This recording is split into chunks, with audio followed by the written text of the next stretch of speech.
자, 이제 그 이베소 수특 고전 산문 5강의 서재 야회록을 하겠습니다. 특징은 여기 체크하는 대로 가전체예요. 근데 한문 소설입니다. 아무래도 가전체로 하니까 사물이 나와서 마치 사람처럼 뭔가를 하면서 주제의식을 전해줘서 우의적인 성격을 갖고 있고요. 여기 대표적으로 등장하는 인물을 보니까 사부와 문방사후, 얘네들이 의인화 대상이죠. 문방사후가 의인화 대상인데 구체적으로 붓, 벼루, 먹, 종이를 나타낸다라는 거 요건 좀 알아둬야 되고요.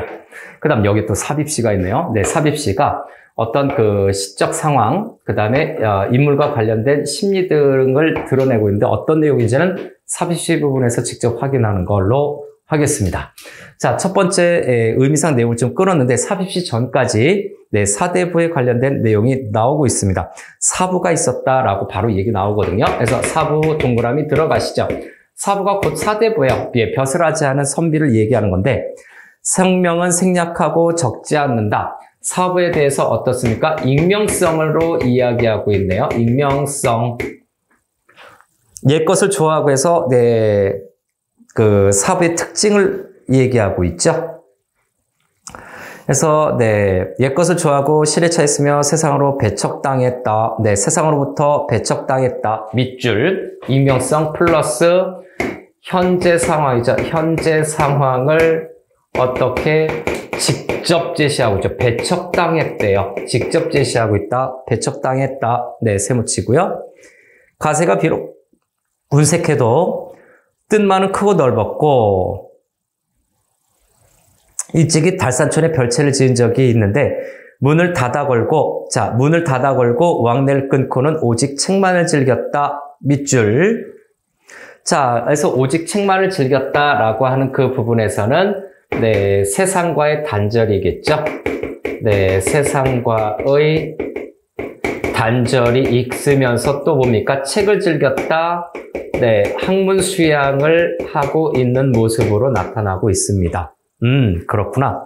이웃집도 그 얼굴을 보지 못한 지가 몇 년이나 되었다. 자, 그래서 세상과 단절되고 이웃들도 얼굴 본 지가 몇 년이나 되었다라고 하는 걸로 봐서 이웃도 본 지가 오래됐다. 이 사부에게 관련된 한자성어로 볼 수가 있죠. 두문불출. 두문동문을 나가지 않는다라고 하는 사자성어겠죠. 두문불출이라고 하는 이 세상과의 단절, 이웃과의 단절. 요게 두문불출이라고 봐야 되겠죠. 그래서 세상과 왕래를 끊고, 지내는 부분입니다. 다음에 세월이 대황나게 하는 부분인가요? 세월이 대황나게 든 해. 한가위를 이틀 앞둔 때였다. 대황나게 든 해 한가위 이틀 앞둔 때였다. 시간적 배경인데요. 그래서 두 번째는 거기 시간적 배경이 나타나는데 뒤에 내용을 좀 보면 시간적 배경 제시죠. 그런데 좀 더 추가 표현이 있네요. 플러스 뭐가 있습니까? 그 뒤에 한가위를 이틀 앞둔 때였다 하는 요 부분까지 갔을 때 요거는 문방사후의 죽음을 암시하는 겁니다. 문방사후의 죽음을 암시하거나 그거와 관련된 시간이다라고 보면 되겠죠. 자, 산비가 개고 나니 밤 기운이 깨끗하고 고요했어요. 가을밤 경치 묘사하고 있죠. 먼 하늘이 맑았고 은하수가 흐르고 있었고 맑은 달이 빛나고 맑은 이슬. 왜 이렇게 배경 묘사를 하고 있죠? 그래서 세 번째는 가을밤 배경을 묘사하고 있는데 이것이 바로 사부가 시를 짓게 된 원인이 되는 겁니다. 그래서 가을밤에 배경을 묘사했다는 건 사부가 시를 짓게 된 원인이 된다 또는 동기가 되는 부분이 바로 가을밤의 낭만적인 배경이 나타나는 거죠. 배경 묘사를 하고 있습니다. 송옥이 가을을 슬퍼하던 듯이 오싹 생겨나고 이백이 달을 즐기던 흥취가 은근히 일어났다. 그래서 거기에서 누굽니까? 송옥이 있죠. 가을바다 시를 짓게 된 원인이 되는데 네 번째는 송옥 동그라미 치고요. 그 다음에 이백 동그라미 칩니다. 실존 인물을 인용하고 있는 거지요. 됐죠? 그래서 여기에서는 첫 번째 실존 인물을 인용을 하고 있는데 사실감을 줄 수도 있다라고 하지만 이것이 가전체의 특징이고요. 가전체의 특징이고, 그럼 송옥이라고 하는 사람은 어떤 시를 썼는가? 라고 했을 때 쓸쓸한 시입니다. 쓸쓸한 시를 잘 썼던 작가로 평가를 받고요. 이태백은 달아달아 밝은 달아 라고 하는 달에 관련된 시를 좀 많이 썼습니다. 달에 관련된 시를 좀 많이 썼어요. 그래서 이런 거를 참고했을 때 가전체 특징이고 어떤 중국의 고사와 관련된 내용입니다. 내용을 암시하고 있다. 바로 요 써준 쓸쓸한 시를 썼다. 달에 관련된 시를 많이 썼다. 풍류적으로 그것과 관련이 되는 거죠. 그런 거를 언급한 겁니다. 그 다음에 혼자 서당을 걸어 나와 뜰을 거닐며 혼자 읊조렸다 해서 뜰을 거닐며 읊조렸다 라고 하는 부분이죠. 읊조렸다, 이제 시를 뭐라고 중어조정을 하겠지. 읊조렸다 라고 하는 부분이 선비가 서재를 나온 거죠. 그래서 이 부분은 선비가 서재를 비웠고요. 그렇기 때문에 이때 문방사후가 대화를 하게 됩니다. 문방사후가 여기서 이제 대화를 할 수 있는 상황이 되죠. 대화하는 상황이 전개됩니다. 자, 이제 삽입시로 좀 들어갈까요?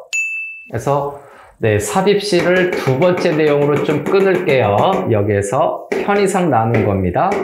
그래서 두 번째 삽입시에 관련돼서 따로 좀 체크를 하겠습니다. 쩡쩡 시냇가 나무 찍어내는 소리뿐에서 첫 번째 뭐를 하고 있습니까? 음성 상징어 사용하고 있죠. 정확히 얘기하면 의성어겠고요. 소리뿐 고즈넉한 서재에는 이웃도 적다. 고즈넉한 서재에는 이웃도 적다. 자, 이웃도 적다 정도 밑줄 칠까요? 그래서 두 번째 이행 부분에서는 화자, 선비겠죠. 화자의 고독과 외로운 처지가 암시되고 있는 거고요. 그 다음 3행. 약을 찢노라니 옥토끼만 불쌍한 듯하고, 자, 불쌍한 듯하고 하는 부분에서는 자기 연미적인 요소가 나타나고 있어요. 요거 행본어예요. 다음 4행 들어갈까요? 술자를 멈춰도 누가 있어 달에게 물어볼꼬 하는 부분이 있죠. 그래서 달밤을 배경한 거, 이태백 달을 보고서 뭐를 느끼고 있습니까? 외로움과 쓸쓸함을 느끼고 있죠. 외로움과 쓸쓸함을 느끼고 있는데 이태백의 이야기까지 더 첨가를 하자면 이 외로움과 쓸쓸함은 결국은 인간의 유한성을 암시하고 있는 거죠. 인간의 유한성 암시로 이태백으로 이어지는 거죠. 그 다음에 단풍나무 숲속에선 이슬방울 듣는 소리 들리고, 그래서 다섯 번째는 고요한 거죠. 단풍나무 숲속에는 이슬방울 떨어지는 소리, 듣는 소리 들리고 해서 단풍나무 시각이죠. 그래서 시각적인 표현과 함께, 시각적인 배경과 함께 이슬 듣는 소리라고 해서 청각적인 묘사가 있어요. 시각과 청각적인 배경 묘사를 통해서 뭐를 드러내는 겁니까? 적막감을 드러내고 있는 거죠. 고요함, 적막감, 외로움과 어울리는 거죠. 적막감을 드러내고 있다. 다음에 대목 하는 부분이요. 대목, 골목 깊고 깨끗해 먼지조차 일지 않네. 먼지조차 잃지 않아요. 그거는 뭡니까? 여섯 번째 행은 네, 왕래, 사람들의 왕래가 끊긴 겁니다. 자, 왕래가 네, 끊겼다라는 것을 상징적으로 나타내는 거죠. 왕래가 끊겼어요. 사람들이 오지 않아요. 먼지조차 잃지 않아요. 봉황색인 누각 떠나온지 지금 몇 해인가라고 하는 부분에서 봉황색인 누각 밑줄 칠까요? 네, 봉황색인 누각. 뭐 중국의 여러 가지 내용을 언급했겠지만 봉황색인 누각이라고 하는 것은 어디니? 봉황색인 궁궐을 암시하는 거죠. 네, 궁궐을 나타냈다라고 하는 것은 네, 여기서 시적 화자가 네, 과거에 네, 벼슬을 했음을 암시하는 거겠죠? 벼슬 했음을 암시하는 표현이다라고 볼 수가 있겠습니다. 그리고 거기에 따라서 네, 이 외로운 곳에 온 지 좀 몇 해 됐다 정도를 알 수가 있고, 여덟 번째, 미인을 어찌 만나? 미인을 어찌 만나 뵈랴? 더욱 시름겹도다라고 했네요. 그래서 거기에서 미인을 좀 체크할까요? 자, 미인은 동그라미 예쁜 사람이겠지만 여기에서의 원관념은 임금을 나타낼 거고요. 궁궐을 앞에서 암시하는 얘기를 했으니까 임금을 어찌 만나 뵐 수 있을까? 더욱 시름겹도다 해서 시름겹도다 하는 부분인가요? 네, 시름겹도다 세모치고 내적 갈등이 여전히 큰 거죠. 그래서 네, 요것은 화자의 정서를 역시 직접 제시하고 있는 거죠. 그럼 이것과 비슷한 것이 있죠. 소외감을 느끼는 그런 시들을 찾아보면 되겠습니다. 그래서 삽입시의 전반적인 특징이 바로 뭡니까? 화자의 요거는 네, 이 시를 지은 화자의 내용 볼까요? 네, 처지라든가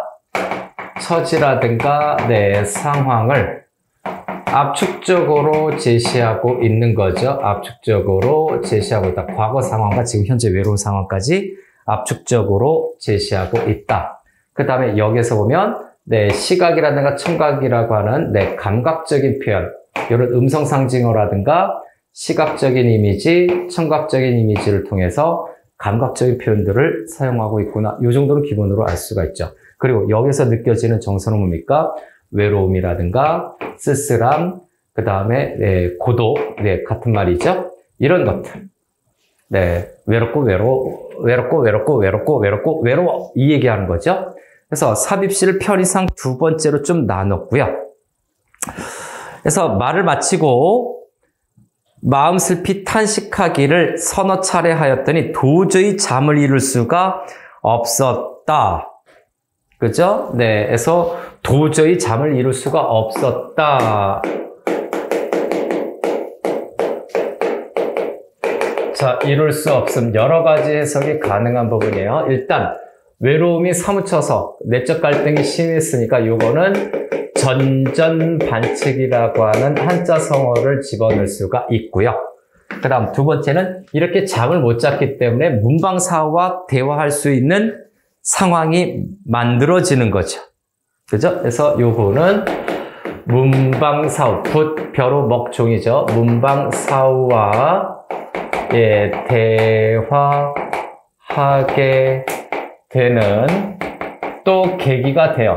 잠을 못 잔 거죠. 잠을 못 잤으니까 문방사우들이 속닥속닥 얘기하는 거를 듣고 참여하게 되는 겁니다.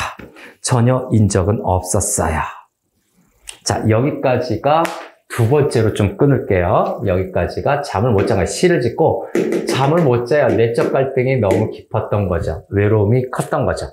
이제 세 번째 의미 내용으로 가겠습니다. 세 번째는 호련 글방 안에서 두런두런 하는 부분이죠. 그래서 호련 부분으로 들어갈게요.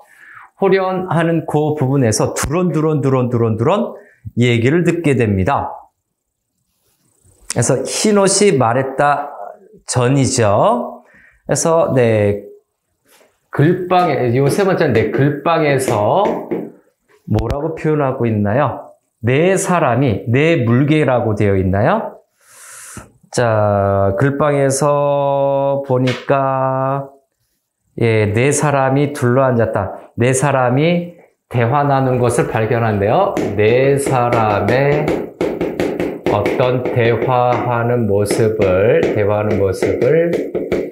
발견했다. 이렇게 정리할 수 있겠죠? 바로 가겠습니다. 이제 문방사우들이 얘기하는 겁니다. 문방사우들이 어떤 얘기를 하는지 좀 체크해 보겠습니다. 호련에서, 호련 글방 안에서 하는 부분이네요. 자, 호련하는 이 부분에서 호련으로 네모칸 칠까요? 어떤 사건의 발생을 암시하는 표현이죠. 갑자기 글방 안에서 두런두런 말하는 듯한 소리가 들렸다. 귀겨워버리 누군가 글방에 있는 듯 했고요. 선비는 도둑인가 의심하여 살그머니 다가와서 살펴봤고요. 방 안이 대낮 같았고 은밀하게 엿보니까 모습도 의관도 각기 다른 네 사람이 앉아 있었다. 그래서 두 번째는 네 사람이 앉아 있었다. 아무도 없는 소외된 공간에서 네 사람이죠. 이거는 문방사우를, 자, 문방사우 다시 한번, 붓, 벼루, 먹, 종이죠. 네, 종이를 의인화한 겁니다. 의인화한 표현이 네 사람 별표 쳐야 되고요.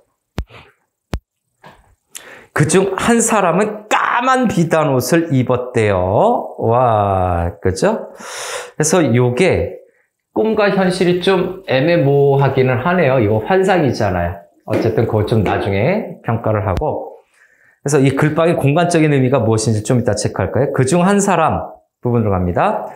까만 옷에 검은 관을 썼는데, 자, 까만 비단 옷을 좀 편의상할게요. 까만 비단 옷, 동그라미 칠까요? 까만 비단 옷을 입은 사람, 이거는 뭡니까?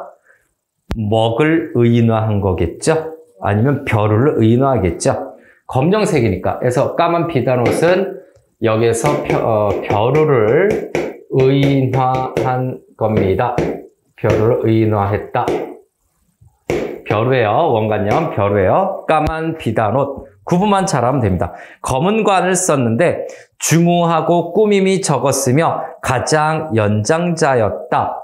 그래서 벼루의 특징을 얘기하고 있고요. 또 한 사람은 알록달록한 옷을 입고 모자를 벗어 맨상투가 위로 도드라져 있으며 외모 묘사하고 있죠. 여기 전부 다 외모 묘사하는데 그건 묶어서. 그래서 알록달록한 옷을 입고 모자를 벗어 맨상투가 위로 도드라져까지 밑줄 들어갑니다. 요거는 어떻게 해야 되지? 좀 긴데. 알록달록 부분부터 할까요? 네, 알록달록. 네, 붓을 얘기하는 거죠. 알록달록 하는 부분부터. 네, 모자를 벗어 맨상투가 위로 도드라져 하는 부분이죠. 상투가 도드라져까지 밑줄 쫙 치고요. 네, 요거는 어떻게 좀 달리 동그라미 칠만한 게 상투? 그죠? 맨상투 정도를, 네, 모자를 벗어 맨상투 정도로 하죠. 요거는 붓을 의인화한 거죠.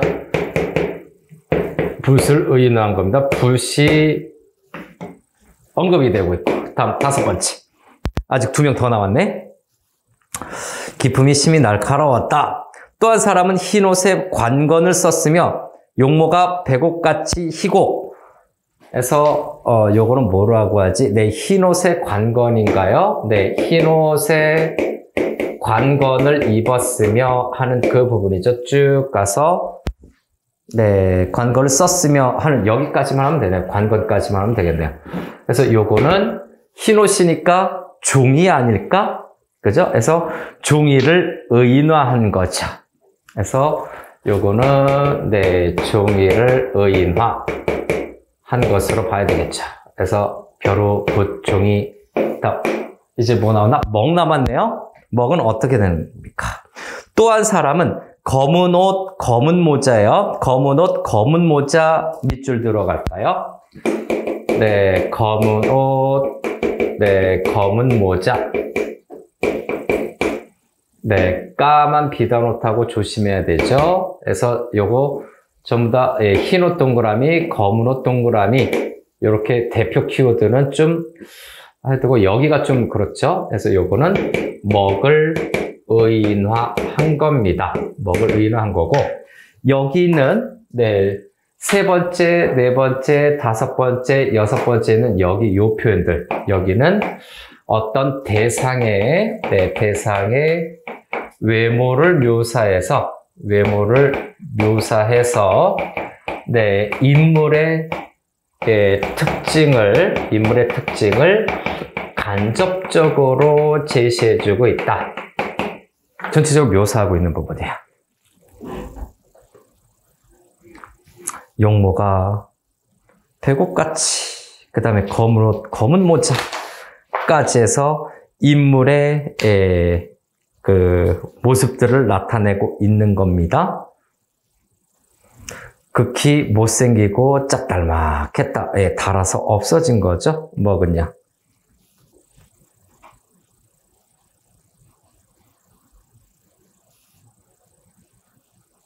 자, 됐습니까? 다음으로 넘어갈게요. 종이를 의인화한 것.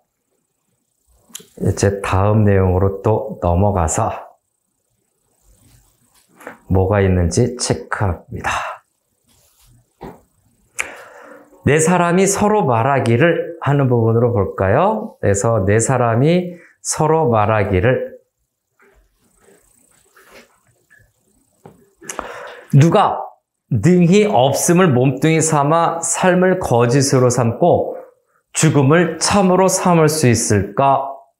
와, 좀 철 깊은 얘기를 하네요. 그래서 일곱 번째. 그죠? 네, 일곱 번째. 누가 능히 없음을 몸뚱이 삼아 라고 하는 부분인데, 좀 생각해 볼까요? 생각해 봐야 돼요. 여기 좀, 의미 해석을 하면 요건 좀 까다로워집니다. 없음을 몸뚱이 삼아 삶을 거짓으로 삼고 죽음을 참으로 삼을 수 있을까? 누가 움직임과 고요함, 흙과 백이 한 가지 이치임을 알 것인가? 내 그와 버탈이라 라고 얘기하네요.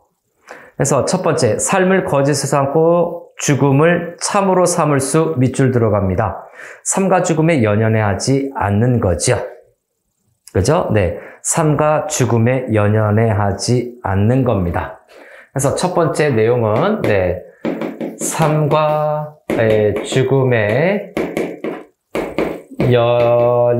연연하지 않는 우정 또는 내 친구를 강조하는 거죠. 우정을 강조한 내용이에요. 그래서 삶과 죽음을 뛰어넘는 내 우정을 강조한 표현 하나, 그 다음 또 하나. 누가 움직임과 고요함이죠. 움직임, 고요함. 흙과 백이 한 가지 이치, 그거를 또 밑줄칩니다. 자, 됐나요? 움직임과 고요함인데, 움직이는 것은, 네, 붓과 먹이죠. 고요한 것은 벼루와 종일 겁니다. 흙과 백이 한 가지다라고 하는 거는 종에다가 글씨를 쓰는 거죠. 그래서 이런 특징들을 좀 알아둬서 글씨가 쓰여지는 겁니다.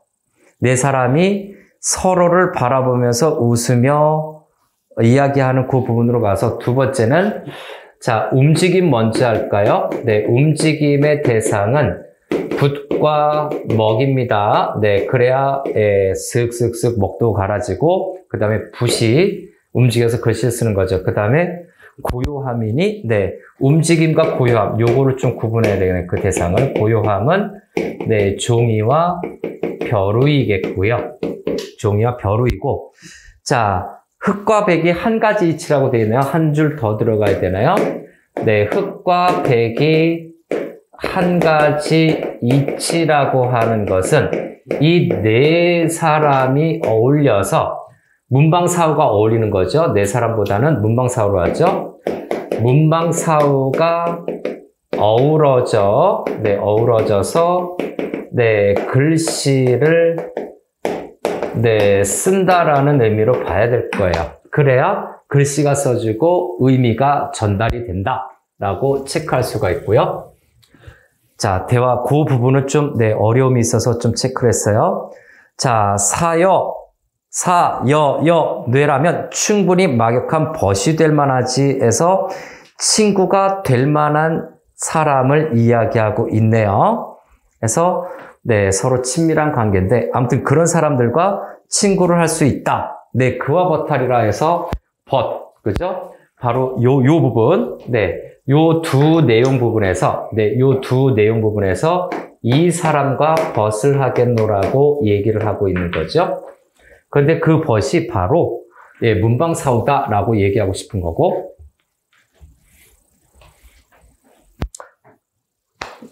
자, 다음에 이제 흰옷이 말했다라는 부분을 편의상 네 번째로 끊을까 합니다. 흰옷이 말했다라고 하는 부분을 편의상 네 번째로 끊을 거예요.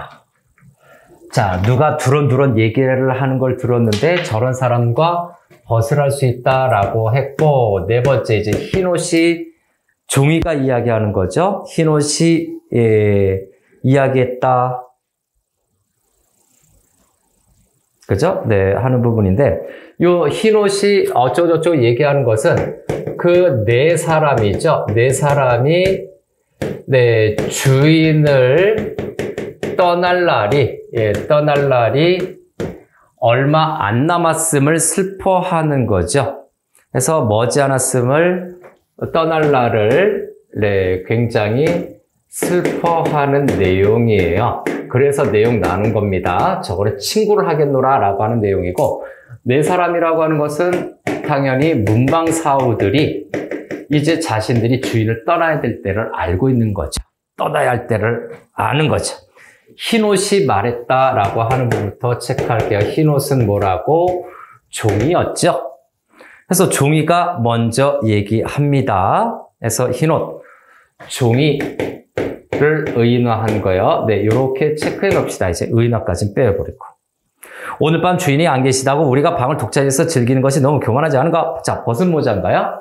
두 번째는, 네, 벗은 모자. 별다른 내용 없겠죠. 벗은 모자, 동그라미 치고, 모자를 벗었어요. 벗은 모자 꼭 기억합시다. 붓입니다. 앞에서도 체크했지만 잊지 마세요. 붓이에요. 붓이 얘기합니다. 주인이 무리와 떨어져 홀로 살면서 함께 거처하는 자는 우리뿐이다. 살갗을 문지르고, 그죠? 살갗을 문지르고 뼈를 부딪히고 머리를 적시고 등에 물이 스며드는 등 밑줄 들어갈까요? 살갗을 문지르고 하는 부분입니다. 그죠? 네, 그거, 네, 살갗을 문지르고 하는 부분부터 쭉 가서, 네, 스며드는 등, 네, 스며드는 등까지 쭉 밑줄 들어갑시다. 스며드는 등, 여기는 좀 체크해야 됩니다. 한마디로 벼루에 먹을 가는 행위죠. 그 다음에 붓에 먹을 찍어서 종이에 쓰는 행위입니다. 그래서 여기 과정은 두 가지예요. 첫 번째, 벼루에 먹을 갈다. 감이라고 할게요. 명사형으로. 벼루에 먹을 갈고, 그 다음에 붓으로, 네, 붓으로 종이에 글씨를 쓰는 거죠. 그래서 여기 좀 지어서, 네, 글씨를 쓰는 것을 이야기하는 것이 바로 살갗을 스며드는 등의 내용이에요. 문맥적 의미 알아두자.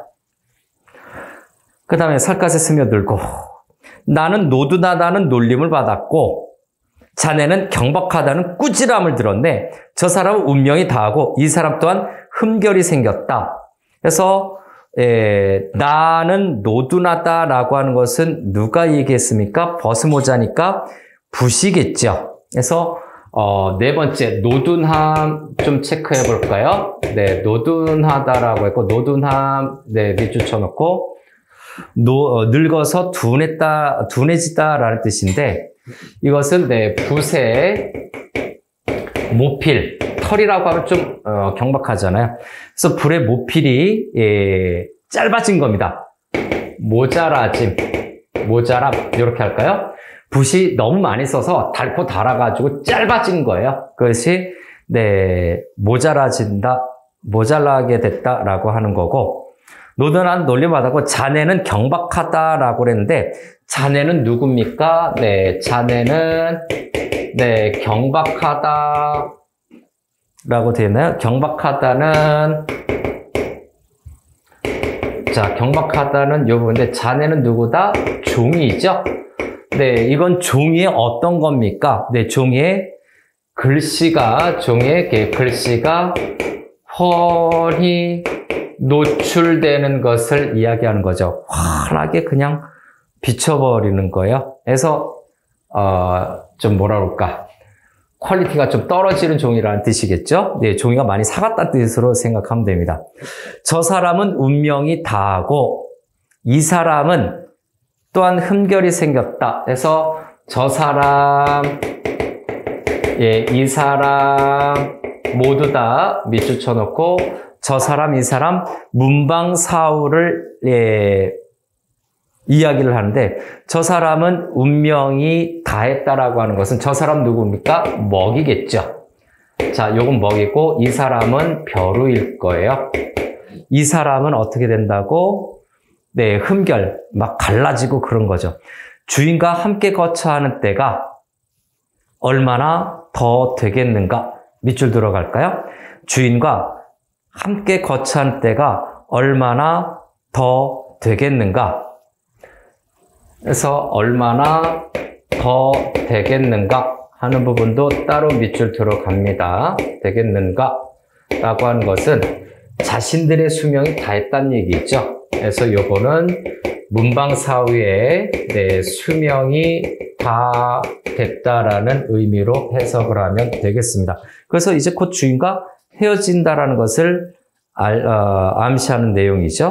그러고는 조원진이 올린 사표에 부분으로 갈까요? 중국 송나라 신하죠.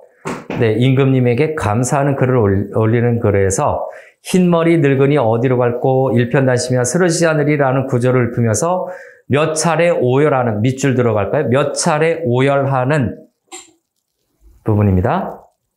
소리를 내니 좌중이 모두 얼굴을 감싸주고 흐느끼며 눈물을 뿌리고 닦기도 했다. 그래서 몇 차례 오열하는 거기를 밑줄 쳐놓습니다. 거기면 뭐 알겠죠? 그래서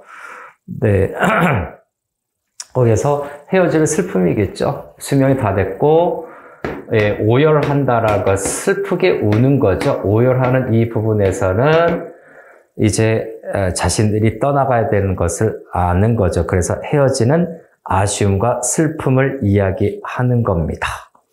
눈물을 흘린다라고 하는 거죠. 그래서 감사하면서 충성심은 영원한 그 내용을 앞에 하는 걸로 봐서 여기에서는 이제 주인과 헤어지기 싫은 거예요. 문방사부들이 충신들인데 사부죠. 선비죠. 사부와 헤어짐의 됨을 문방사후가 매우 안타까워하는 거죠. 안타까워함 또는 슬퍼함 정도로 정리하면 되겠습니다. 뭐 별거 없죠. 네 번째도 마무리. 또 흰옷이 또 얘기합니다. 그래서 흰옷이 말하기를 우리 흰옷 종이가 자꾸 얘기하네요. 그래서 흰옷 부분으로 포커스를 잡아서 나눠보면 생각보다 내용 정리가 좀 잘 될 것 같아요. 그래서 이 부분은 그죠? 그래서 떠날 것을 슬퍼했는데 흰옷이 말하기를 하는 부분에서 서로를 한 대 잡고 또 웃었습니다. 그래서 서로에게 농담을 하면서 웃음을 짓고 있는 겁니다. 서로에게 농담을 하면서 웃어요. 유희를 좀 즐기는 거죠. 슬퍼하는 부분도 있지만 그거를 좀 위로하듯이 그렇게 했는지 한번 좀 볼까요? 자, 흰옷이 말하기를 또 흰옷 다시 한번 얘기합니다. 다시 흰옷이 이 얘기를 해서 종이에요. 종이를 의인화한 거예요. 흰옷이 말하기를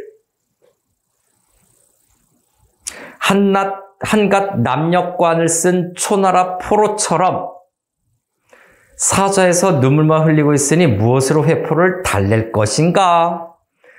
그래서 대책 없이 감상에만 빠져서 안 된다는 뜻이겠죠. 회포를 달랠 것인가? 라고 해서 회포를 달랠 것 하는 부분이니까 네모칸 치고 이 장면에 이 부분에 상황의 핵심이죠. 그래서 지금 상황이 전환이 되는 겁니다. 상황이 전환이 되는데 어떻게 상황이 전환이 되는 걸까요? 상황 전환이 슬픔에서 슬픔에서 웃음으로, 위로로, 또는 서로 농담하고 놀리는 희롱으로 지금 전환을 하는 거죠. 상황 전환, 분위기 전환을 하고 있는 거예요. 마냥 슬퍼하지 않고 서로 위로해주는 말을 한다는 내용이죠. 회포를 달랠 것. 그래서 전환이 됐습니다. 하고 벗은 모자를 희롱했다. 벗은 모자는 뭐라고? 붓이에요. 순서 똑같죠? 한번 다시 볼까요?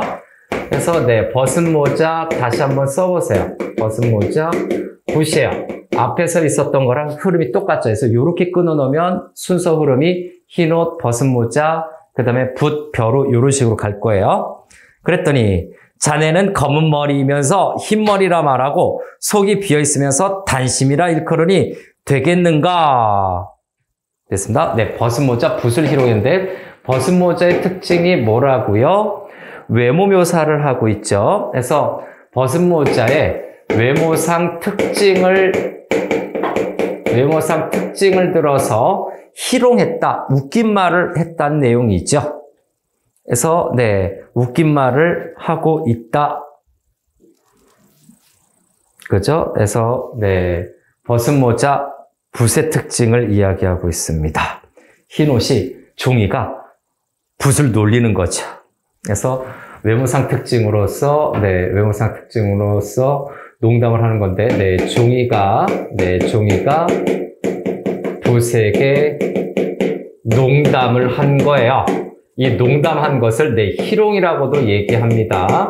우리 요즘에 이 어감이 안 좋아서 희롱자를 좀 잘 안 쓰는데, 붓이, 그죠? 붓이, 농담을 들은 거예요. 종이가 붓에게 농담을 던진 겁니다. 야, 너 머리가 휘면서 맨날 껌타라고 그래. 껌면서도 꽉 차 있다면서 단심 꽉 차 있다라고 얘기를 하는 거죠. 그래서, 그 부분에서 상대방의 특성을 바탕으로 해서, 외모상 특징이죠. 이 외모상 특징을 바탕으로 해서 농담을 하고 있다라는 점 꼭 기억합시다. 순서는 같죠. 또 이어지는 표현 볼까요? 벗은 모자가 웃으면서 말했다. 벗은 모자. 붓이 이제 웃으면서 또 받아치는 거죠. 고루하도다. 이런 사람이 흰 바탕에 색을 칠한다는 뜻을 어찌 알겠는가? 하는 부분이네요. 그래서 고루하도다 하는 부분이죠. 이런 사람이 흰 바탕에 색을 친다. 한마디로 종이의 특색을 좀 비판하는 건데, 자, 다섯 번째, 고루하도다 하는 부분이죠. 고루하도다라고 하는 요 부분에서는, 자, 종이가 붓에게 농담하니까, 요거는, 붓이 종이에게, 농담을 하는 내용이죠. 붓이 종이에게 농담을 하는 내용입니다. 그쵸? 요건데, 시와 관련된 내용을 좀 해보면, 붓이 종이에게 농담을 한 내용은, 상황에 배려를 하지 않고, 고지고대로 시를 쓴다는 내용이죠. 그래서, 요거 시를 쓰는 걸로 하면, 상황을 고려 않고, 시를 쓴다라는 의미도 돼요. 그럼 여기, 종이가 붓에게 농담한 거, 외모상 특징은 뭐냐? 시의 문맥적, 그죠? 그 부분은, 상황에 맞지 않는 시를 지었다? 이렇게 해야 되겠네요. 그래서 여기 외모상 특징, 이 농담에서 시를 짓는 걸로 만약에 하면, 상황에 맞지 않는, 시를 쓴 것. 나중에 이제 시를 쓰는 거에 대해서 좀 얘기를 하는 거거든요. 이것도 미리 좀 체크해 놓으세요. 자, 상황에 맞지 않는 시를 썼다. 너도 상황을 고려하지 않고 시를 썼다. 서로 이렇게 시를 쓰는 거에 관련돼서 이런 평가를 내릴 수도 있는데, 요것보다는 서로 농담을 한 거예요. 누가 누구에게 농담을 했는지 요거는 기본적으로 알아둡시다. 고루하도다 하는 부분에서 그걸 좀 알아두고 계속해서 검은 옷이 까만 비단 옷에게 눈짓하여 이르기를. 자, 검은 옷은 누굽니까? 자, 검은 옷은 누구입니까? 까만 비단 옷은 누구입니까? 응? 다시 한번, 검은 옷은 누굽니까? 먹이죠. 검은 옷, 먹이에요. 그래서 검은 옷이 까만 비단 옷에게 해서 까만 비단 옷, 벼루죠. 검은 옷이 까만 비단 옷에게, 벼루에게 또 뭐라고 하죠? 두 사람은 입을 닫게나 깎는 듯 가는 듯 쪼는 듯 문지르는 듯 타는 자라야 비로소 함께 시를 말할 만하도다. 시를 말하는 부분이라서 요거 좀 체크를 한 거죠. 그래서 거기에서 그죠? 검은 옷은 먹이고요. 까만 옷이죠. 근데 얘네들이 어떻게 했다고요? 깎는 듯 하는 부분입니다. 여기에서 같이 묶어야 돼. 깎는 듯 하는 부분이죠. 깎는 듯 이렇게 들은 부분 전체 체크할게요. 깎는 듯 가는 듯 쪼는 듯 문지르는 듯 하는 자라야 네, 자까지 예, 여기까지 하겠습니다. 그래야 시를 논할 만하다라고 얘기하려고 했거든요. 시를 논할 만하다라는 요거는 네모칸 따로 칩니다. 시를 논하는 거를 얘기하는 거죠. 시에 논하는 거. 농담도 하지만 시를 논하고 있어요. 그래서 깎는 듯 뭐뭐 하는 자라고 하는 것은 먹과 벼루처럼 정성과 희생을 다하는 거죠. 그래서 네, 정성을 다하는 자라고 할게요. 다하는 자가 시를 논할 만하다라고 얘기를 하고 싶은 거죠. 정성을 다하는 자가 시를 논할 만하다. 그러면 여기에서 검은 옷과 다시 한번 여기 검은 옷과 먹이죠. 먹과 까만 옷이 정성을 다했다라고 하는 것을 한자성어로 하면 뭐라고 얘기한다? 절차탁막. 갈고 닦고 실력을 갈고 닦는 것. 실력을 갈고 닦고 또 갈고 닦는 것을 절차탁마라고 얘기합니다. 그래서 대화의 문맥에서 이런 의미들은 좀 이해를 하자. 한마디로 절차탁마하는 자가 시를 논할 만하다. 노력하는 자가 시를 논할 만하다 라고 얘기를 하죠. 하니 까만 비단 옷이 희롱하기를 검은 옷이 얘기를 했다가 일곱 번째 네 까만 비단 옷이 또 희롱을 합니다. 비단 옷이 네 희롱하기를 하는 부분에서 까만 비단 옷 또 체크 들어가죠. 다른 산의 돌이라도 내 옥을 다듬을 수 있다는 소리를 들었어도 먹을 다듬는다는 말은 못 들었네. 자, 다른 산의 돌이라고 하나요? 여기에서는 다른 산의 돌입니다. 다른 산의 돌 하는 부분이죠. 이 부분은 타산지석이라고 하는 사자성어가 냉큼 떠올라야죠. 그래서 먹과 벼루가 서로 갈고 갈리는 관계가 굉장히 정성을 다하는 절차탁마의 과정에 관계된 사람을 얘기하는 겁니다.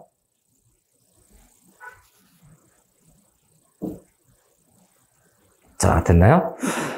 계속해서 먹을 다듬는 일은 먹을 다듬는다는 말은 못 들었네 해서 다른 산의 돌 타산지석 그 다음에 먹을 그 다음에 네 다듬는다는 말이죠. 다듬는다는 말은 못 들었네 하는 부분을 이걸 또 따로 콕 집을게요. 못 들었네 라고 하는 이 부분을 탁 집어야 되는 이유는 지금 네 까만 비단 옷이죠. 네 까만 비단 옷 벼루가 그죠? 네 벼루의 어떤 지적인데 벼루가 봤을 때 먹의 잘못된 비유를 자 먹의 네, 잘못된 비유에서 네, 지적하고 있는 거지요. 야, 노력한다라는 거는 알겠는데, 먹을 다듬는다는 말은 들어본 적이 없어. 너 좀 비유가 잘못됐어. 뜻은 알겠는데, 그런 거는 좀 아닌 것 같아. 라고 얘기하는 거죠. 그렇게 얘기했구나. 그러자 검은 옷이 말하기를 그렇군. 과연 옥은 아니지. 그래서 검은 옷 다시 들어갈까요? 네, 여기 검은 옷 흐름. 그래서 8번째 검은 옷이 말하기를 검은 옷 뭐라고? 먹이에요. 먹은 그렇군. 어쩌고저쩌고 해서 자신의 잘못을 인정합니다. 자신의 잘못을 인정하는 거지요. 만약에 요 부분, 요 장면을 출제한다면 요 주고받는 대화의 내용이 무엇인지 정확하게 이해를 하라. 여기가 가장 어려울 수 있는 부분이에요. 대화 주고받는 의미 중에서. 그래서 요 5번째 의미 단락도 마무리를 좀 하겠습니다. 그래서 농담을 주고받으면서 뭐 이런 얘기가 있고, 다음 중략 부분 줄거리가 있나요? 그래서 6번째는 중략 부분 줄거리 정리하겠습니다. 중략 줄거리 어떤 것이나. 네 사람이 시를 짓는 것을 지켜보던 선비는 그들이 물개라는 것을 알고, 그들이 물개라는 것을 알고 해서 시라고 할까요? 일단 시부터 네모칸 칩시다. 시의 내용은 어떤 내용일까? 무엇일까? 생각해 봐야 되겠죠. 그래서 시에 대한 그 내용을 추론해 보자면 삶에 대한 괴로움이 있을 거예요. 저 앞에 처음에 있던 거죠. 삶에 대한 괴로움 또는 어떤 삶에 대한 어떤 유한성과 그에 따른 슬픔들이겠죠. 시에 대한 거를 좀 체크해야 되고, 두 번째 뭐가 있나요? 그들이 물개라는 것을 알고, 그래서 그들이 물개, 거꾸로 하면 괴물인데? 라는 것을 알고 하는 부분으로 갑시다. 물개라는 것을 알고. 자, 이거는 뭡니까? 물개라고 하는 것은, 이거는 문방사후에, 네 사람이 문방사후의 현실이 아니라 현신이 바로 누구다? 네 사람이다. 네 사람이고 네 사람이 저기 있는 그들이에요. 그들은 문방사후의 현신, 문방사후의 혼이 담긴 사람들이다. 라는 것을 알게 되었다. 라는 거지요. 선비와 네 사람은 서로를 소개한 후 시를 지어 자신의 생각을 드러낸다. 그래서 선비와 네 사람은 하는 부분인가요? 선비와 네 사람은 서로를 소개하고, 사람은 서로를 소개하고, 또 어떻게 된가? 시를 지어, 생각을 드러낸다라고 하는 거죠. 소개와 시를 지어서 생각을 드러내는 요 부분이 바로 제목 관련성이 있는 부분입니다. 제목 관련성이 뭐라고요? 서재에서 밤에 만난 이야기입니다. 그래서 서재 야회록의 제목을 좀 체크해 봐야 되겠죠. 밤에 서재에서 만나 이야기를 하다라는 얘기죠. 자, 서재에서 장소죠. 그래서 장소, 시간, 그 다음에 만남이죠. 서재에서 밤에 만나서 기록한 이야기, 시를 적은 이야기다라고 하는 거죠. 제목과의 관련성이 있는 부분이다. 저것 때문에 중략 부분 줄거리 못 버렸어요. 네 사람은 자신을 멀리 내버리지 말라는 당부를 하고 사라져 버립니다. 그죠? 그래서 선비에게 자신들의 정체를 밝히고 옆에 있어주기를 옆에 둬달라고 얘기를 하고 있죠. 그래서 요 중략 부분 줄거리에서 옆에 있어달라 해서 물개의 태도를 보니까 그 마지막 부분, 그죠? 자신을 멀리 내버리지 말라라고 하는 것은 일편단심이죠. 그죠? 얘기하자면 일편단심이에요. 멀리 내치지 말라. 그래서 물개 태도는 선비를 향한 일편단심을 보이고 있다. 멀리 두지 말고요. 가까이 둬주세요. 저희가 죽더라도. 이제 마지막 부분 정리하러 갑니다. 그래서 6번째고 이제 편의상 7번째 마무리 내용으로 들어가죠. 선비가 방 안에 혼자 누웠으나 말똥말똥 잠을 이룰 수가 없었다. 그래서 자, 선비가 방 안에서 누웠다라고 얘기하는 부분인데 여기에서는 그래서 그 선비가 사부죠. 사부라고 할게요. 여기 소주제로 좀 적어보면 사부가 그 네 사람을 만난 거에 대해서 좀 보는 거죠. 그래서 문방사우가 네 사람이라고 하는 것을 깨닫게 됩니다. 깨달아서 뭐를 해준다? 그래서 제사를 지내주는 거죠. 플러스 제사 지내줬다라는 내용으로 마무리가 되는 부분인데, 그러면 첫 번째 좀 볼까요? 선비가 방 안에 혼자 누웠으나 말똥말똥 잠을 이룰 수가 없었다. 거기 밑줄 들어가죠. 얼추 보면은 전전반칙인데, 그죠? 전전반칙인데 좀 자세히 보면 이거는 꿈 얘기거든요. 그래서 여기에 관련된 거는 전전반칙. 문방사우들이 떠난 것을 슬퍼했기 때문에 잠을 못 잘 수도 있겠죠. 그런데 이거는 꿈속의 일이겠죠. 꿈속의 일을 마치 실제 체험인 것처럼 서술하고 있는 거죠. 실제 경험처럼, 체험처럼 서술하고 있다. 이런 표현상의 특징, 문체상의 특징을 갖다 붙일 수가 있어요. 원래 이게 꿈 얘기인데 실제 경험한 것처럼 얘기하는 거죠. 잠을 이룰 수가 없었다. 오늘은 어째 늦게 일어나시는군요. 하니 선비가 대답하기를 시동이 와서 얘기를 하는 거죠. 간밤에 달이 너무 밝아 실을 읊조리며 정을 풀다 보니 아침에 고운하게 잠이 들었구나. 그걸 몰라서 지금 물어보는 것이냐 하는 거죠. 자, 아무튼 만났던 일을 뒤미쳐 생각하니 거의 알 듯도 한데 해가 이미 창문을 비치고 있었다. 그래서 그 부분까지 전부 다 보고 시동과 얘기를 하는 거 보니까 바로 요 세 번째 꿈속의 일을 실제 체험처럼 서술하는 요 내용을 뭐라고 얘기합니까? 몽유적 구조 또는 몽유록 구조라고도 얘기를 하죠. 그거를. 그래서 몽유록 구조. 그죠? 몽유록 구조에 해당이 돼요. 몽유록 구조고. 그 다음에 그 이후의 내용이죠. 그 이후의 내용은, 사부가, 선비가, 꿈에서, 시동으로 오는 거죠. 시동 얘기하기 전에, 현실로 꿈이 깨는 과정을 나타내는 부분입니다.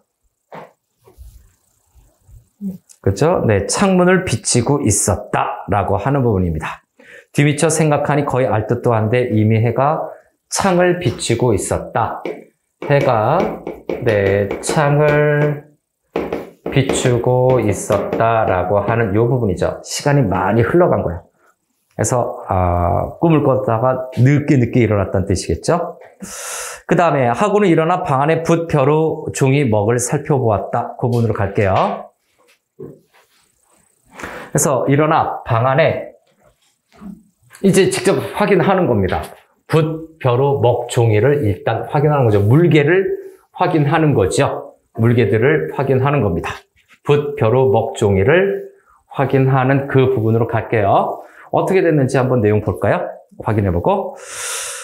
그래서 옛날부터 소장하던 도기벼루는 바람벽 흙덩이 때문에 떨어져 깨져 있었다. 그래서 실제로 떠나갔네. 자, 그래서 세 번째 여기 표를 보니까 붓, 벼루, 먹, 종이를 살펴보았다. 밑줄 들어갑시다. 살펴보았다 하는 부분이죠. 이 살펴본 것은 실제 물개들의 정체가 진짜인지 아닌지를 확인해 보는 거죠. 그래서 그 부분은 물개의 그죠? 맞나요? 물개의 정체를 확인하는 거죠. 물개들의 물개의 정체 확인 목적이에요. 정체 확인 의도가 있습니다. 그랬더니 어떻게 되어 있습니까? 벼루는 깨져 있어요. 밑줄칩니다. 그래서 독이 벼루는 밑줄 깨져 있었다. 밑줄 흠결이 생긴 벼루였죠. 붓은 붓대가 알록달록한 대나무였지만 자 붓은 밑줄치고요. 글씨 쓰기에 적당하지 않았다. 밑줄 쳐놓고요. 그 다음에 하나 있는 먹은 갈지 않고 남은 부분이 남은 부분이 채 손끝마디만큼도 되지 않았다. 밑줄. 종이는 하여 선비가 그러려면 한 것이었다. 살펴봤더니 깨끗하고 두꺼웠다. 해서 종이는 깨끗하고 두꺼웠다. 글씨 쓰는 용도로 적당하지 않아요. 장독 뚜껑을 덮겠습니다. 글씨 쓰는 용도가 아니라 두툼하다는 얘기죠. 그래서 물개 정체를 살펴보았는데 요게 1번이 살펴보았죠. 그래서 첫 번째가 뭡니까? 그냥 통으로 할까요? 살펴보았더니 붓, 벼루, 먹, 종이, 문방사우죠. 문방사우 모두 수명을 다 한 거죠. 수명을 다 했습니다. 벼루는 금이 같고요. 종이는 두툼해져서 글씨 쓰기에 부적절하고요. 먹은 짤막해졌고 붓은 다 털이 떨어져 나갔던 거죠. 그래서 이렇게 수명을 다한 거고 그래서 이로써 모든 것이 분명하게 이해되었다. 즉시 그 종이로 나머지 새 물건을 싸고 으슥한 곳에 묻으면서 글을 지어 제사를 지내주었다. 묻으면서 제사를 지내주었다인가요? 제사를 지내주었다 하는 이 마지막 문장에서 수명을 다한 것을 확인을 했기 때문에 제사를 지어준 거죠. 그래서 지내준 거죠. 그래서 물개들을 만나게 된 거, 그죠? 그리고 그들을 이해하게 되고 또 이렇게 제사까지 지내주는 거죠. 그래서 제사를 보는 거, 낡은 문방 사후에 대한 예의를 지킨 거죠. 사후에 대한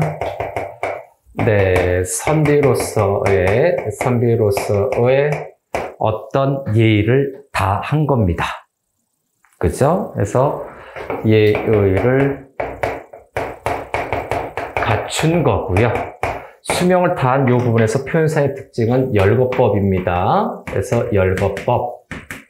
일일이 여기다 다 적진 않았지만, 금 같어요. 종이가 두툼해졌어요. 글씨 쓰기 부적절해요. 짤막해졌어요. 수명을 다한 거. 그리고 예의를 갖춰서 떠나 보내준 겁니다. 추모적인 정서. 추모의 성격이 있죠. 그래서 추모적 성격까지 붙이면 마무리가 됐습니다.